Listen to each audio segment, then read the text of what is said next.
দিন পর আজকে সকালে কক্সবাজার আবহাওয়ার কিছুটা পরিবর্তন আমরা লক্ষ্য করছি। সকালবেলায় রোদ উঠেছে, কিন্তু গতকালকে রাতভর বৃষ্টিপাত হয়েছে।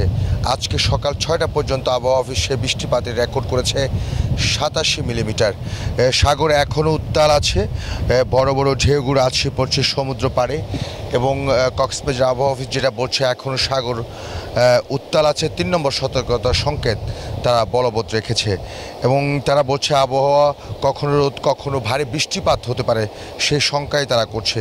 এবং আজকে 6টা পর্যন্ত বৃষ্টিপাতের সম্ভাবনা আবহাওয়া অফিস দেখছে। শুধু বৃষ্টিপাত নয়, ভারী বৃষ্টিপাত হওয়ার সম্ভাবনা দেখছে, এবং তার জন্য তারা পাহাড় ধসের একটা আশঙ্কা করছে। তারা আশঙ্কা করছে যে সমস্ত একেবারে নিম্নাঞ্চল আছে উপকূলীয় এলাকায়, সেখানে কিছু কিছু জায়গায় পানি ওঠার বা প্লাবিত হওয়ার সম্ভাবনা দেখছে। আমরা যে 3 দিনে যেটা দেখলাম, কক্সবাজারের যে এই যে সমুদ্র পাড় আছে, সেই সমুদ্র পাড়ের যে জিও ব্যাগ আছে, সেটা জিও ব্যাগ টপকিয়ে ঝাউবনে আঘাত এনেছে, এবং ঝাউ গাছে ব্যাপক ক্ষতি হয়েছে। প্রায় শতাধিক কক্সবাজারের যে ঝাউ গাছ আছে, সেই ঝাউ গাছগুলো ভেঙে উপড়ে গিয়েছে, এবং এক প্রকার ধ্বংসযজ্ঞ চালিয়েছে, কারণ সাগর বেশ উত্তাল ছিল। শুধুমাত্র কক্সবাজারের যে কলাতলি পয়েন্ট, হুদা পয়েন্ট বা লাবণী পয়েন্ট নয়, কক্সবাজারের যে 5 কিলোমিটার জুড়ে যে সমুদ্র সৈকতের পয়েন্টগুলো আছে, সেখানে ব্যাপক ভাঙন আমরা লক্ষ্য করছি। অর্থাৎ সাগরের যে তাণ্ডব, তার তোড়ে এখানকার পাড় ভেঙে গিয়েছে। মেরিন ড্রাইভ ক্ষতিগ্রস্ত হয়েছে। পাশাপাশি কক্সবাজার শহরের যে সমস্ত একেবারে নিম্নাঞ্চল আছে, সেখানে কিছু কিছু জায়গায় হাঁটু পরিমাণ পানি হয়েছে, যদিও বা সকাল থেকে আজকে কিছুটা পানি নেমে গিয়েছে, এবং মানুষের দুর্ভোগটা কিছুটা কমেছে।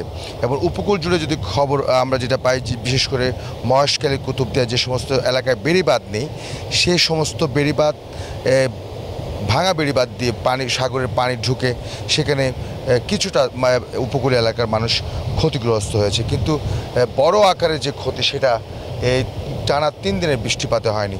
কিন্তু আবহাওয়া অফিস যেটা বলছে, যে আগেই বলছিলাম যে আজকে রোদ বৃষ্টির এই খেলাটা চলবে, এবং ভারী বৃষ্টিপাতের সম্ভাবনা দেখছে। 3 নম্বর সতর্কতা বলবৎ আছে, এবং 6টা পর্যন্ত তারা বলছে বৃষ্টিপাতের কক্সবাজারে সম্ভাবনা আছে। সেক্ষেত্রে কক্সবাজারে প্রায় 1.5 লাখ মানুষ ঝুঁকিপূর্ণভাবে, যারা পাহাড়ের পাদদেশে বসবাস করেন, তাদের জন্য ঝুঁকি আছে, পাহাড় ধসের শঙ্কা আছে। পাশাপাশি কক্সবাজারে যে অতি ঝুঁকিপূর্ণভাবে বসবাস করেন 12 লাখ রোহিঙ্গা, তাদের জন্য সতর্কতা আছে। যদিও বা শরণার্থী বিষয়ক কমিশন থেকে শুরু করে যারা এনজিওরা কাজ করেন, তারা সতর্ক দৃষ্টি রাখছে বৃষ্টিপাতের বিষয়টি।